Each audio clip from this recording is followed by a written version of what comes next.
მოგესალმებით კიდევ ერთხელ ჩემო მეგობრებო და ეხლა ვკითხავ რატო უხეშობს ეს ადამიანი, ანუ ხო ხდება ხოლმე მომენტებში რომ უხეშად იქცევა, ვისაც არ გექცევათ უხეშად, შეგიძლიათ არ უყუროთ, მაგრამ უმრავლესობა დღეს ისეთი პერიოდია, რომ არიან ძალიან გაღიზიანებულები, ხომ?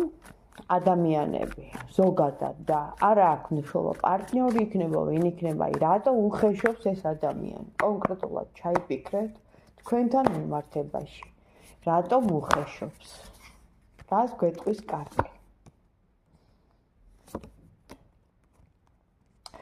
ეს ადამიანი ბევრად პატარაა თქვენზე, პირდაპირ გეუნებათ კარტი.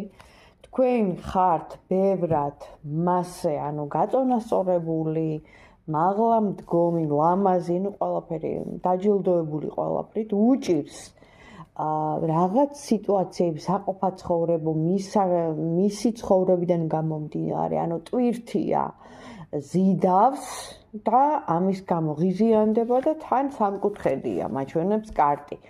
და ამ ადამიანს ქონდა გულგაცრუება წარსულში, არ ვიცი. შეიძლება თავის ოჯახზეა კონკრეტულად ეხლა საუბარი და იმ სიტუაციაზე, რაც აქვს, მაგრამ გულგაცრუებულია რა.